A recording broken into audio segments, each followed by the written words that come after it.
നോക്കൂ സ്മൃതി, വളരെ സൂക്ഷ്മമായി ഓരോ നീക്കങ്ങളും PV അൻവർ ആസൂത്രണം ചെയ്തുകൊണ്ടിരിക്കുന്നു എന്നാണ് ഞാൻ മനസ്സിലാക്കുന്നത്.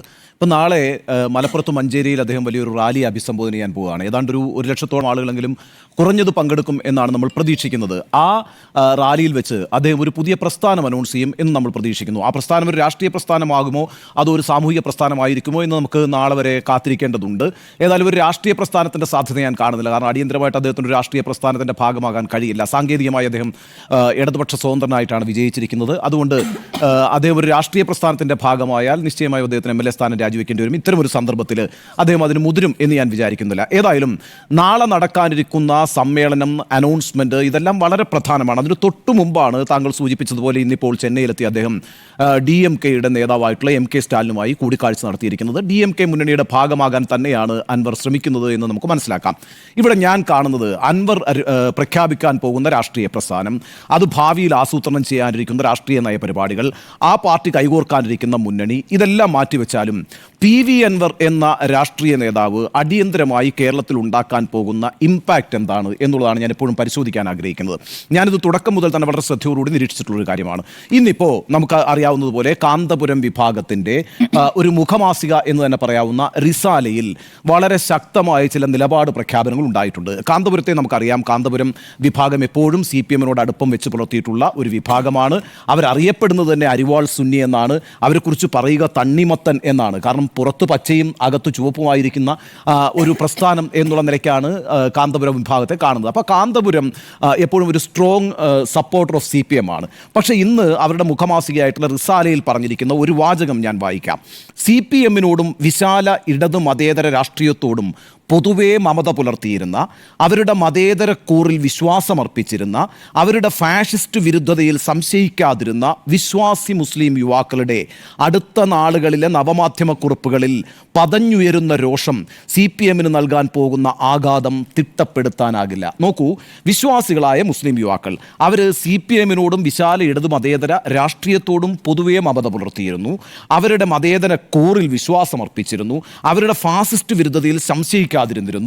ഈ 3 പ്രസ്താവനകളും വളരെ പ്രധാനമാണ്. അതിൻ്റെ കാര്യം എന്താണെന്ന് വെച്ചാൽ 2016 നിയമസഭാ തെരഞ്ഞെടുപ്പ് നോക്കൂ. അന്ന് പിണറായി വിജയൻ ഈ സംസ്ഥാനത്ത് ജനങ്ങളോട് പറഞ്ഞത് കേരളത്തിൻ്റെ മതേതര മനസ്സ് ഇക്കുറി ഇടതുപക്ഷത്തിനൊപ്പമാണെന്നാണ്. ഈ മതേതര മനസ്സ് എന്ന് പറയുമ്പോൾ എന്താണ്? 2014 തെരഞ്ഞെടുപ്പിൽ നരേന്ദ്രമോദി ദേശീയ അധികാരത്തിൽ വന്നു. അതിനുശേഷം ഇന്ത്യയിലെ ന്യൂനപക്ഷ വിഭാഗങ്ങൾ വലിയ രീതിയിൽ എന്താ പറയുക, ഒരു പ്രതിസന്ധിയിലായി, അഥവാ അവരരക്ഷിതരായി എന്ന് നമുക്ക് പറയാം. ആ ഘട്ടത്തിലാണ് വളരെ നിർണായകമായൊരു വാക്ക് അദ്ദേഹം ഉപയോഗിക്കുന്നത്, മതേതര മനസ്സ് എന്ന്. നമുക്കറിയാമല്ലോ, മലപ്പുറത്തിന് പുറത്ത് പിന്നെ കോഴിക്കോടും കാസർഗോഡും കണ്ണൂരുമൊക്കെയുള്ള ചില മണ്ഡലങ്ങൾ ഒഴിച്ചു നിർത്തിയാൽ ബാക്കി കേരളത്തിലെ എല്ലാ മണ്ഡലങ്ങളിലും ഈ പറയുന്ന മതന്യൂനപക്ഷ വിഭാഗങ്ങൾ വോട്ട് ചെയ്തത് ഇടതുപക്ഷത്തിന് അനുകൂലമായിട്ടുള്ള സമയം തേടി ഒരുപക്ഷെ അതിലേക്ക് എത്തിക്കാണില്ല. നോക്കൂ സ്മൃതി, ഇതിനകത്ത് ഈ വളരെ ബുദ്ധിപൂർവമായിട്ട് PV അൻവർ അദ്ദേഹത്തിൻ്റെ ഒരു രാഷ്ട്രീയം പറഞ്ഞു വെക്കുന്നുണ്ട്. അത് എങ്ങനെയാണെന്ന് വെച്ചാൽ, DMK-യുടെ അധ്യക്ഷനായിട്ടുള്ള സ്റ്റാലിനെ അദ്ദേഹം അവതരിപ്പിച്ചത് എങ്ങനെയാണ്? തമിഴ്നാട്ടിലെ മണ്ണിൽ BJP-ക്ക് ഒരു സീറ്റ് പോലും കിട്ടാതിരിക്കാൻ സ്വന്തം പാർട്ടിയുടെ സാധ്യതകളെപ്പോലും സാക്രിഫൈസ് ചെയ്തുകൊണ്ട് എല്ലാവരെയും ഒന്നിച്ചു നിർത്തി ഒരു മതേതര കൂട്ടായ്മയുണ്ടാക്കി RSS-നെയും BJP-യും ഫൈറ്റ് ചെയ്യുന്ന നേതാവാണ് DMK-യുടെ നേതാവായിട്ടുള്ള സ്റ്റാലിൻ എന്ന് അദ്ദേഹം ഒരു സൈഡിൽ പറയുന്നു. മറുവശത്ത് അദ്ദേഹം എന്താ പറയുന്നത്? ഇവിടെ എന്താ നമ്മൾ കാണുന്നത്? ഇവിടെ പൂരം കലക്കി ഒരു ADGP-യെ കൊണ്ട് BJP-ക്ക് വിജയിച്ചു വരാൻ കഴിയുന്ന ഒരു സാഹചര്യം ഉണ്ടാക്കുന്ന ഒരു പാർട്ടിയെയും മുഖ്യമന്ത്രിയെയുമാണ് കാണുന്നത് എന്ന് പറയുന്നു. ഇവിടെ വളരെ കൃത്യമായി, അതാണ് ഞാൻ പറഞ്ഞു വന്നത്, ഈ PV അൻവർ ഡാമേജ് ചെയ്യാൻ പോകുന്നത് CPM-നെയാണ് എന്ന കാര്യത്തിൽ ഒരു തർക്കവും വേണ്ട. അതുകൊണ്ടാണ് ഞാൻ ഈ റിസാലയുടെ ലേഖനം ആദ്യം തന്നെ ഉന്നയിച്ചത്. റിസാല പറഞ്ഞു കഴിഞ്ഞിരിക്കുന്നല്ലോ. റിസാല എന്ന് പറയുന്നത് നമ്മൾ പിന്നെ കാന്തപുരം വിഭാഗത്തിൻ്റെ ഒരു മുഖമാസികയാണ്, അതിനെ ചെറുതായിട്ട് കാണണ്ട. അവരൊരു നിലപാട് പറഞ്ഞിരിക്കുന്നത് എന്താ? ഞങ്ങൾ ഇതുവരെ നിങ്ങളെ വിശ്വസിച്ചിരുന്നത് നിങ്ങൾ മതേതര ശക്തിയാണെന്നാണ്. ഞങ്ങൾ ഇതുവരെ നിങ്ങളെ വിശ്വസിച്ചിരുന്നത് നിങ്ങൾ ഫാഷിസ്റ്റ് വിരുദ്ധ പ്രവർത്തനത്തിന് നേതൃത്വം കൊടുക്കുന്നവരാണെന്നാണ്. അങ്ങനെയാണ് ഞങ്ങൾ നിങ്ങളോടൊപ്പം നിന്നിരുന്നത്. ആര്? വിശ്വാസികളായ മുസ്ലിങ്ങൾ. അതുകൊണ്ടാണ് ഞാൻ പറഞ്ഞത്, കേരളത്തിൽ 2016 പിന്നെ 2021 നടന്ന തെരഞ്ഞെടുപ്പിൽ CPM-ന് പിന്നിൽ, ഇടതുപക്ഷത്തിന് പിന്നിൽ അടിയുറച്ചൊരു നല്ല വിഭാഗം മുസ്ലിം വിഭാഗം ഉണ്ടായിരുന്നു. അവരുടെ വോട്ട് നേടി തന്നെയാണ് വലിയ വിജയം CPM-നും ഇടതുപക്ഷത്തിനും ഈ 16-ലും 21-ലും ഉണ്ടാക്കാൻ കഴിഞ്ഞത്. അതുകൊണ്ട് 24 അവരെന്താ ചെയ്തത്? ഈ പറയുന്ന ഫലസ്തീൻ ഇഷ്യൂ വന്നപ്പോഴത്തേക്കും വളരെ പെട്ടെന്നല്ലേ ചാടിക്കയറി പ്രതികരിച്ചത്, വളരെ പെട്ടെന്നല്ലേ റാലികളും സെമിനാറുകളും സംഘടിപ്പിച്ചത്. അതേപോലെ തന്നെ ഈ പറയുന്ന ഏക സിവിൽ കോഡ് വന്ന സമയത്തും അതുപോലെ ഒരു ശക്തമായ നിലപാടല്ലേ എടുത്തത്. എന്തുകൊണ്ടാണ് അങ്ങനെ ഒരു നിലപാടെടുത്തത്? CPM-ന് അറിയാം, ഹിന്ദു, പ്രത്യേകിച്ച് ഈഴവ വോട്ടെന്ന് പറയുന്നത് CPM-നെ സംബന്ധിച്ചിടത്തോളം ഒരു ഫിക്സഡ് ഡെപ്പോസിറ്റ് ആണ്. ഓക്കെ ആയല്ലോ. അപ്പോൾ ആ വോട്ട് ബാങ്കിനെ കുറിച്ച് ടെൻഷൻ വേണ്ട. അവർ പരമ്പരാഗതമായി CPM-നൊപ്പം നിൽക്കുന്നവരാണ്. 2, കേരള കോൺഗ്രസ് മാണി വിഭാഗം ഇപ്പുറത്തല്ലേ. കേരള കോൺഗ്രസ് മാണി വിഭാഗം പിന്നെ ഇടതുപക്ഷത്തോട് ജോയിൻ ചെയ്തതോടെ തന്നെ തിരുവിതാംകൂറിലെ, പ്രത്യേകിച്ച് മധ്യ തിരുവിതാംകൂറിലെ ക്രിസ്ത്യൻ വോട്ട് എന്ന് പറയുന്നത് ഇടതുപക്ഷത്തേക്ക് വന്നില്ലേ. ഇനിയിപ്പോൾ എന്താ വേണ്ടത്? ഇനിയിപ്പോൾ വേണ്ടത് മുസ്ലിം ന്യൂനപക്ഷ വോട്ടാണ്. ആ ന്യൂനപക്ഷ വോട്ട് സമാഹരിക്കുക എന്നുള്ള അടിസ്ഥാനത്തിലാണ് അവർ വലിയ രീതിയിൽ ഇത്തരത്തിലുള്ള കാര്യങ്ങൾക്കൊക്കെ മുൻകൈ എടുത്തത്. പക്ഷേ 2024 തെരഞ്ഞെടുപ്പിൽ നിന്ന് CPM പഠിച്ചൊരു പാഠം എന്ന് പറയുന്നത് ഈ ഫിക്സഡ് വോട്ട് ബാങ്ക് അങ്ങ് ചോർന്നു പോയി എന്നുള്ളതാണ്. ഏത് ഹിന്ദു ഈഴവ വോട്ട് അങ്ങ് ചോർന്നു പോയി. ക്രിസ്ത്യൻ വോട്ടും വിചാരിച്ചതുപോലെ വരുന്നില്ലെന്ന് മാത്രമല്ല, അത് BJP-ക്ക് അനുകൂലമായിട്ട് കൂടി ഷിഫ്റ്റ് ചെയ്യുന്നു. അതാണല്ലോ തൃശ്ശൂരിൽ നമ്മൾ കണ്ടത്. പിന്നെ ന്യൂനപക്ഷ വോട്ടെന്ന് പറയുന്നത്, അതിൻ്റെ ആ ന്യൂനപക്ഷ പ്രീണനം എന്ന് പറയുന്ന ഒരു ടാഗ് വന്നതുകൊണ്ടാണ് ഈ പറയുന്ന ഫിക്സഡ് ഡെപ്പോസിറ്റ് ആയിട്ടുള്ള വോട്ട് ബാങ്ക് എല്ലാം ഒഴിഞ്ഞു പോകുന്നതെന്ന് മനസ്സിലാക്കുന്ന CPM അതിൻ്റെ ഒരു രാഷ്ട്രീയ നയം മാറ്റുന്നു എന്നുള്ളതാണ്. അതവിടെ നിൽക്കട്ടെ. ഈ റിസാലയിലെ ആർട്ടിക്കിളിലേക്ക് ഒരിക്കൽ കൂടെ വന്നാലേ അവരവിടെ പറയുന്നൊരു കാര്യം എന്താ അറിയോ? ഇനിയിപ്പോൾ കേരള രാഷ്ട്രീയത്തെ നമ്മൾ വിലയിരുത്തേണ്ടത് തൃശ്ശൂരിലെ BJP-യുടെ വിജയത്തിന് മുൻപും ശേഷവും എന്നുള്ള നിലയ്ക്കാണ്. അപ്പോൾ എന്താ പ്രശ്നം എന്ന് വെച്ചാൽ, ഒരു വലിയ അവിശ്വാസം CPM-നോട് രൂപപ്പെട്ടിരിക്കുന്നു. എന്താ കാരണം? തൃശ്ശൂരിൽ പൂരം കലക്കിയത് സുരേഷ് ഗോപിക്ക് ബെനിഫിറ്റായി. നോക്കൂ, പൂരം കലക്കിയിട്ടാണ് BJP അവിടെ സീറ്റ് നേടിയതൊന്നും നമ്മൾ പറയുന്നില്ല. അവിടെ BJP-ക്ക് അനുകൂലമായ പല ഘടകങ്ങൾ പ്രവർത്തിച്ചിട്ടുണ്ട്. ഇപ്പോൾ കരുവന്നൂരിലെ പിന്നെ ഈ സഹകരണ ബാങ്കുമായി ബന്ധപ്പെട്ട അഴിമതി അവർ വളരെ നല്ല രീതിയിൽ ED ഉപയോഗിച്ച് എല്ലാ നിമിഷവും അവിടുത്തെ ഏറ്റവും പ്രധാനപ്പെട്ട നേതാക്കളായിട്ടുള്ള ഈ പറയുന്ന AC മൊയ്തീനാണെങ്കിലും കണ്ണനാണെങ്കിലും അരവിന്ദാക്ഷനാണെങ്കിലും ഒക്കെ ED-യുടെ ചോദ്യം ചെയ്യലിന് വിധേയമാകുന്നു. അരവിന്ദാക്ഷൻ ജയിലിലേക്ക് പോകുന്നു. ആ പ്രശ്നം അവിടെ കത്തിച്ചു നിർത്താൻ കഴിഞ്ഞു. അതേപോലെ തന്നെ അവർക്ക് ഈ ആലത്തൂരിൽ നിന്നും പാലക്കാട് നിന്നും ഒക്കെ, എന്തിനേറെ കോട്ടയം വരെയുള്ള ആളുകളെയൊക്കെ തന്നെയും അവർ ഈ വോട്ടേഴ്സ് ലിസ്റ്റിലൊക്കെ ചേർത്തിട്ട് അതിഗംഭീരമായിട്ട് അവരുടെ ഗ്രൗണ്ട് വർക്ക് ചെയ്തിട്ടുണ്ട്. അവർ ക്രിസ്ത്യൻ സഭകളുമായിട്ട് ചില ഒത്തുതീർപ്പുകളും ബന്ധങ്ങളും ഉണ്ടാക്കിയിട്ടുണ്ട്. അങ്ങനെ അവരുടെ ഗ്രൗണ്ട് വർക്ക് നന്നായി ചെയ്തിട്ടുണ്ട്. അതിൻ്റെ കൂട്ടത്തിൽ ഒരു ഹൈന്ദവ വികാരം കൂടി ഇളക്കി വിടാൻ കഴിയുന്ന രീതിയിൽ ഒരു പൂരം കൂടി കലക്കപ്പെട്ടു. ആ പൂരം കലക്കപ്പെട്ടതിൻ്റെ ഏറ്റവും പ്രധാനപ്പെട്ട സംഘാടകനായിട്ട് കാണുന്നത് ADGP MR അജിത് കുമാറിനെയാണ്. ആ ADGP MR അജിത് കുമാറിനെ സംരക്ഷിക്കുന്ന ഒരു സർക്കാരിനെ വലിയ രീതിയിൽ സംശയത്തിന് നിലനിലാക്കാൻ അൻവറിന് കഴിഞ്ഞിരിക്കുന്നു. അൻവറിന് മാത്രവുമല്ല, ഈ പറയുന്ന പ്രതിപക്ഷത്തിന് നേരത്തെ ഉന്നയിച്ച കാര്യങ്ങളാണെങ്കിൽ കൂടിയും അൻവറിനെ പോലെ ഭരണപക്ഷത്തു നിന്നുള്ള ഒരാൾ ഇറങ്ങി ഇത് വിളിച്ചു പറയുമ്പോൾ വലിയൊരു പ്രശ്നമാണ്. അത് ഈ ന്യൂനപക്ഷ വിഭാഗങ്ങൾക്കിടയിൽ ഉണ്ടാക്കിയ ആശങ്കയുടെ പ്രതിഫലനമായിട്ടാണ് ഞാൻ ഈ റിസാലയിലെ ആർട്ടിക്കിൾ കാണുന്നത്. ഞാനൊരു ചെറിയ കാര്യം ആയിട്ട് അൻവർ ഉണ്ടാക്കാൻ പോകുന്ന ഇഫക്റ്റിനെ ഞാൻ ചെറിയ കാര്യമായിട്ട് കാണുന്നില്ല. അൻവർ ഇഫക്റ്റ് എന്ന് പറയുന്നത് ഞാൻ എങ്ങനെയാണത് പറയാം. നോക്കൂ, മലപ്പുറം ജില്ലയിൽ 16 സീറ്റുണ്ടല്ലോ. മലപ്പുറം ജില്ലയിൽ നിയമസഭയിലേക്ക് 16 സീറ്റുണ്ട്. 12 സീറ്റ് UDF-നാണ്, മുസ്ലിം ലീഗിനാണ്. 4 സീറ്റ് CPM-നാണ്. ആരൊക്കെയാണത്? താനൂരിൽ നിന്നും, തവനൂരെന്നും, പൊന്നാനിയിൽ നിന്നും, നിലമ്പൂരിൽ നിന്നും. KT ജലീൽ, അബ്ദുറഹ്മാൻ, നമ്മുടെ PV അൻവർ, നന്ദകുമാർ.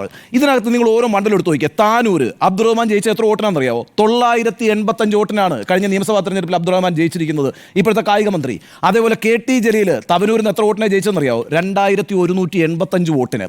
ആധികാരിക വിജയം എന്ന് പറയുന്നത് പൊന്നാനിയിൽ നന്ദകുമാറിന്റെ വിജയമാണ്. 17,000-ന് മേളിൽ വോട്ടുണ്ട്. അതേപോലെ തന്നെ നിലമ്പൂർ അൻവറിന് 11,000-ന് മേളിൽ വോട്ടുണ്ട്. ഈ 4 സീറ്റുകളും ഇനി CPM-ന് ഉറപ്പിക്കാൻ പറ്റുമോ മലപ്പുറത്ത്? ഈ പറയുന്ന ന്യൂനപക്ഷത്തിന്, ഈ മതന്യൂനപക്ഷം എന്ന് പറയുമ്പോൾ മുസ്ലിം സമുദായം തന്നെയാണെന്നേ. ആ മുസ്ലിം സമുദായത്തിലെ ആളുകൾക്ക് നിങ്ങളുടെ ഫാസിസ്റ്റ് വിരുദ്ധ, നിങ്ങളുടെ വർഗീയ വിരുദ്ധ നിലപാടിൽ ഞങ്ങൾ വിശ്വസിച്ചിരുന്നു ഇത്രയും കാലം. തൃശ്ശൂരിന് ശേഷം, ഈ സുരേഷ് ഗോപി വിജയത്തിന് ശേഷം ഞങ്ങൾക്ക് ആ വിശ്വാസം നഷ്ടപ്പെട്ടിരിക്കുന്നു. അതിൻ്റെ ആഘാതം വളരെ വലുതായിരിക്കുമെന്ന് പറയുമ്പോൾ മലപ്പുറത്തിന് ഒരു സീറ്റ് പ്രതീക്ഷിക്കേണ്ട നിങ്ങൾ. അതുമാത്രമല്ലല്ലോ, മലപ്പുറത്തിന് ചുറ്റും കിടക്കുന്ന പ്രദേശം എടുത്തോ, കോഴിക്കോട്, വയനാട്, കാസർഗോഡ്, കണ്ണൂർ. ചെറിയ ശക്തിയാണോ മുസ്ലിം വിഭാഗം?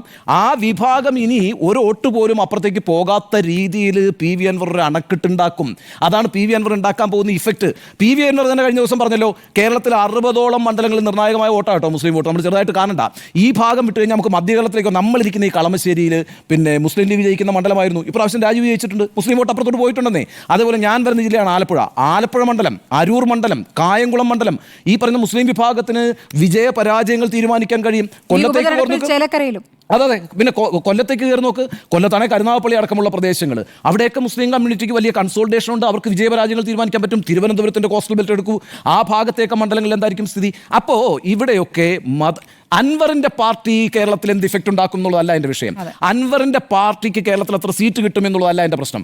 അൻവർ ഇപ്പോൾ ഉയർത്തുന്ന ഒരു രാഷ്ട്രീയമുണ്ട്. ആ രാഷ്ട്രീയം എന്ന് പറയുന്നത് CPM-നെ BJP-യുടെ കൂടാരത്തിൽ ഏറെക്കുറെ കൊണ്ട് കെട്ടുന്ന മട്ടിലാണ്. ഇപ്പം അദ്ദേഹം എന്താ പറഞ്ഞത്? CPM എമ്മിന്റെ മുഖ്യമന്ത്രിയും CPM എന്ന പാർട്ടിയും ഇവിടെ BJPക്ക് ഒത്താശ ചെയ്യുമ്പോൾ അവിടെ DMKയുടെ നേതാവ് സ്റ്റാലിനാണ് ഏറ്റവും മഹാനായ നേതാവ്. അദ്ദേഹം RSSനോടും BJPയോടും കോംപ്രമൈസ് ചെയ്യാതെ ഒരു സീറ്റ് പോലും അവിടെ കിട്ടാത്തൊരു രാഷ്ട്രീയ അന്തരീക്ഷം ഉണ്ടാക്കുന്നതിന് വേണ്ടിയിട്ട് എല്ലാ വിട്ടുവീഴ്ചയും ചെയ്യുന്നു എന്ന് പറയുമ്പോൾ CPM ഇപ്പോൾ ഒളിഞ്ഞും ഒട്ടൊക്കെ തെളിഞ്ഞും BJPക്ക് അനുകൂലമായ രാഷ്ട്രീയ അന്തരീക്ഷം കേരളത്തിൽ സൃഷ്ടിക്കുകയാണ് എന്തൊക്കെയോ സമ്മർദ്ദങ്ങളാൽ എന്നൊരു പ്രശ്നമാണ്, എന്നൊരു രാഷ്ട്രീയ പ്രശ്നമാണ് അൻവർ വിളിച്ചു പറഞ്ഞിരിക്കുന്നത്. ആ രാഷ്ട്രീയ പ്രശ്നം ഈ പറയുന്ന ന്യൂനപക്ഷ വിഭാഗങ്ങളിൽ മുസ്ലിം സമുദായത്തിൽ അതിശക്തമായ ഇമ്പാക്റ്റ് ഉണ്ടാക്കിയിരിക്കുന്നു എന്നതിൻ്റെ തെളിവാണ് ഇന്ന് റിസാല പറഞ്ഞിരിക്കുന്നത്. അതുകൊണ്ട് ഈ നീക്കം ചെറുതായിട്ട് നമ്മൾ കാണണ്ട. അത് മാത്രമല്ല കേട്ടോ, ഈ പറയുന്ന DMKയുമായിട്ട് ചേരുമ്പോൾ വേറൊരു കാര്യം കൂടിയുണ്ട്. അൻവറിൻ്റെ രാഷ്ട്രീയ ജീവിതത്തിൽ വളരെ ശക്തമായി ഉയർത്തിയിട്ടുള്ള പ്രശ്നം ഈ മലയോര വിഭാഗങ്ങളുടെ പ്രശ്നമാണ് അല്ലേ. ഈ പറയുന്ന പശ്ചിമഘട്ട പ്രശ്നത്തിനകത്ത് ഗാഡ്ഗിൽ വിഷയത്തിനകത്തൊക്കെ വളരെ മുന്നിൽ നിന്ന് സമരം ചെയ്തിട്ടുള്ള ആളാണ് അൻവർ എന്ന് പറയുന്ന ആൾ. അപ്പോൾ അൻവർ വളരെ കൃത്യമായിട്ട് നോക്കൂ, ഇപ്പോൾ നമ്മുടെ ഈ പാലക്കാട് പ്രദേശമായാലും വയനാടായാലും ഇടുക്കി ആയാലും തിരുവനന്തപുരം കൊല്ലം ഏരിയ ആയാലും ഈ തമിഴ്നാടുമായി ബോർഡർ ചെയ്യുന്ന എല്ലാ സ്ഥലത്തും DMKക്ക് യൂണിറ്റ് ഉണ്ട്. നിങ്ങൾക്കറിയാവോ? ഇപ്പം ഉണ്ട്. മാത്രമല്ല ഇപ്പം നിങ്ങൾ പൂപ്പാറയിൽ ഇറങ്ങി നിൽക്കുകയാണെങ്കിൽ CPMൻ്റെ ഒരു വണ്ടി പോകുന്ന പോലെ തന്നെ CPIയുടെ ഒരു വണ്ടി പോകുന്ന പോലെ തന്നെ കോൺഗ്രസിൻ്റെ ഒരു വണ്ടി പോകുന്ന പോലെ തന്നെ DMKയുടെ ഒരു വണ്ടി പോകും. അവിടെ DMK സാന്നിധ്യമുണ്ട്. ഈ നിലയ്ക്ക് പ്രവർത്തകരുമുണ്ട്. പിന്നെ ഈ പറയുന്ന ബോർഡർ ഇഷ്യൂസ് ഉണ്ട്, ഈ വന്യജീവി പ്രശ്നങ്ങളുണ്ട്, മലയോര കർഷകർ നേരിടുന്ന മറ്റു പ്രശ്നങ്ങളുണ്ട്. ഇതൊക്കെ ഈ DMKയുമായി ചേർന്നുകൊണ്ടുകൂടി പരിഹരിക്കാൻ പറ്റുന്ന ഒരു രീതിയിൽ ആ വിഷയത്തെ കൊണ്ടുവരാൻ അൻവറിന് കഴിയും. അപ്പോൾ രണ്ട് കാര്യങ്ങളാണ് അൻവർ ചെയ്യാൻ പോകുന്നത്. ഒന്ന്, രാഷ്ട്രീയമായി BJPയോടും അന്തർധാരയുള്ള ഒരു പ്രസ്ഥാനമാക്കി CPMനെ ചിത്രീകരിക്കുന്നത് വഴി ആ കാര്യം ഒരു എന്താ പറയുക ഒരു വിശ്വാസ്യതാ കുറവ് CPMന് ഉണ്ടാക്കുകയും ഒരു ട്രസ്റ്റ് ഡെഫിസിറ്റ് നമ്മൾ പറയത്തില്ല, ആ വിശ്വാസ്യതാ കുറവ് ഉണ്ടാക്കുകയും അത് ന്യൂനപക്ഷ വിഭാഗങ്ങളെ ഏതെങ്കിലും വിഭാഗങ്ങൾ ഈ വിശ്വാസികളായിരിക്കുമ്പോൾ പോലും ഇവർ ഈ പറയുന്ന BJPക്കെതിരാണ്, ഇവർ ഫാസിസത്തിനെതിരാണ്, ഇവർ വർഗീയതയ്ക്കെതിരാണ്, ഇവർ ഏക സിവിൽ കോഡിനെതിരാണ്, ഇവർ മതേതരത്തിന് വേണ്ടി നിൽക്കുന്നതാണ് എന്ന് വിചാരിച്ചുകൊണ്ട് വോട്ട് ചെയ്തിരുന്ന ആളുകൾ പോലും ഇപ്പോൾ മാറാൻ പോവുകയാണ്. അങ്ങനെ മാറുക എന്ന് പറഞ്ഞാൽ CPMന് ഒരു ചെറിയ നഷ്ടമാണ് ഉണ്ടാക്കാൻ പോകുന്നത്. അങ്ങനെ അവർ മാറുന്നത് വഴി നിങ്ങൾ ആരെങ്കിലും വിചാരിക്കുന്നുണ്ടോ CPMൽ നിന്ന് ചോർന്നു പോയിട്ടുള്ള ഈ വോട്ട് ബാങ്ക് തിരിച്ചു വരുമെന്ന്? അങ്ങനെയൊന്നും വിചാരിക്കേണ്ട. കാരണം അത് BDJS വഴി BJPയിലേക്ക് എത്തിക്കഴിഞ്ഞു ആ വോട്ടൊക്കെ. ഇനിയിപ്പോൾ ആ വോട്ട് തിരിച്ചു വരുമെന്ന് നിങ്ങൾ പ്രതീക്ഷിക്കേണ്ട. അപ്പോൾ CPMനെ രാഷ്ട്രീയമായി തളർത്തുന്ന ഒരു പ്രതിസന്ധി PV അൻവർ കേരളത്തിൽ ഉണ്ടാക്കുമെന്ന കാര്യത്തിൽ എനിക്ക് ആ ഒരു സംശയമില്ല. PV അൻവറിനുണ്ടാകുന്ന നേട്ടമല്ല. അത് PV അൻവറിന് ആ നേട്ടം PV അൻവറിന് ഉണ്ടാകണമെന്നില്ല. PV അൻവർ എന്ന് പറയുന്ന ഒരു രാഷ്ട്രീയ നേതാവ് ഉണ്ടാക്കുന്ന രാഷ്ട്രീയ പ്രസ്ഥാനം ഒരു വലിയ ഇമ്പാക്റ്റ് അടുത്ത തെരഞ്ഞെടുപ്പിൽ കേരളത്തിൽ ഉണ്ടാക്കുമോ എന്നൊക്കെയുള്ളത് നമ്മൾ കണ്ടറിയേണ്ട കാര്യമാണ്. പക്ഷേ ഒരു ട്രസ്റ്റ് ഡെഫിസിറ്റ് CPMനെ സംബന്ധിച്ച് BJPയുമായി ബന്ധപ്പെടുത്തി ഉണ്ടാക്കാൻ കഴിഞ്ഞിരിക്കുന്നു. അത് മുസ്ലിം വിഭാഗത്തിനിടയിൽ അതിശക്തമായ വേരോട്ടം ഉണ്ടാക്കി കഴിഞ്ഞിരിക്കുന്നു. അതിനെ പ്രതിരോധിക്കാനായിട്ട് CPM ഇനി എന്ത് ചെയ്യണം എന്നാലോചിച്ച് തലപുകയ്ക്കേണ്ട ദിവസങ്ങളാണ് ഈ കടന്നു പോകുന്നത്. ഒരു കൂടിയുണ്ട് ആ ലേഖനത്തിൽ, ഭയങ്കര രസകരമായിട്ടാണ് എഴുതിയിരിക്കുന്നത്. ഈ CPMന് ഇപ്പോൾ ഇതെന്താ സംഭവിച്ചതെന്ന് നമ്മളൊരു പരിസ്ഥിതി കേൾക്കത്തില്ല, ഈ നഗരത്തിന് എന്ത് സംഭവിച്ചു എന്ന് ചോദിക്കുന്ന പോലെ ഈ CPMന് ഇപ്പോൾ എന്താ സംഭവിച്ചത്? കാരണം ഒരു കാര്യത്തിലും വ്യക്തമായ ഒരു മറുപടി പറയാൻ CPM എന്ന് പറഞ്ഞ പ്രസ്ഥാനത്തിന് കഴിയുന്നില്ല. മുഖ്യമന്ത്രിയുടെ സമ്മർദ്ദം അവിടെ നിൽക്കട്ടെ, അതൊരു രാഷ്ട്രീയ പ്രസ്ഥാനമല്ലേ. ആ രാഷ്ട്രീയ പ്രസ്ഥാനത്തിൻ്റെ സെക്രട്ടറി അല്ലേ ഇന്നലെ വാർത്താ സമ്മേളനം നടത്തിയത്? ഏതാണ്ട് 1 മണിക്കൂർ വാർത്താ സമ്മേളനം നടത്തിയല്ലോ. എന്തെങ്കിലും ഒരു ക്ലാരിറ്റിയുടെ കാര്യം അദ്ദേഹത്തിന് പറയാൻ കഴിഞ്ഞു? അദ്ദേഹത്തിന് ഈ പറയുന്ന എല്ലാ ആരോപണങ്ങൾക്കും പിന്നിൽ ജമാഅത്തെ ഇസ്ലാമിയാണെന്നും SDP ആണെന്നും അതുപോലെ തന്നെ ഫണ്ടമെന്റലിസ്റ്റ് ഫോഴ്സുകളാണെന്നും നാളെ ഇനി കൂടുതൽ തീവ്രവാദ വിഭാഗങ്ങൾ ഇതിൻ്റെ പിന്നാലെ വരുമെന്നും ഒക്കെ ഒഴുക്കൻ മട്ടിൽ പറഞ്ഞു പോകാം എന്നുള്ളതല്ലാതെ ഈ ഉന്നയിക്കപ്പെട്ട പ്രശ്നം, അതായത് BJPയുമായിട്ട് അന്തർധാരയുണ്ട് CPMനെന്ന് വരുത്തി തീർക്കുന്ന ആരോപണങ്ങൾ പുറത്ത് ശക്തമായി നിൽക്കുമ്പോൾ അതിനെ പ്രതിരോധിക്കാൻ 218 രക്തസാക്ഷികളുടെ പേര് പറഞ്ഞിട്ട് കാര്യമില്ല. ഇത് നിരന്തരമായി ഞങ്ങൾ RSSനെ ഫൈറ്റ് ചെയ്തു എന്ന് പറഞ്ഞിട്ട് കാര്യമില്ല. തൃശ്ശൂരിൽ നടന്ന വലിയൊരു അട്ടിമറിയുണ്ട് എന്ന് മുഖ്യമന്ത്രി തന്നെ സമ്മതിക്കുന്ന ആ വിഷയത്തിൽ നിങ്ങൾ എടുക്കുന്ന തീരുമാനം രാഷ്ട്രീയ സത്യസന്ധതയുള്ള തീരുമാനമാണോ എന്നുള്ളതാണ് ചോദ്യമായി വന്നിരിക്കുന്നത്. ആ കാര്യത്തിൽ അൻവറിന് ഒരു ആശയക്കുഴപ്പമുണ്ടാക്കാൻ കഴിഞ്ഞിരിക്കുന്നു. അതാണ് അൻവർ കേരള രാഷ്ട്രീയത്തിൽ ഈ നിമിഷം ഉണ്ടാക്കാൻ പോകുന്ന ഇഫക്റ്റ് എന്നാണ് എൻ്റെ അഭിപ്രായം. അപ്പോൾ ചാണക്യതന്ത്രമോ എന്നതിൽ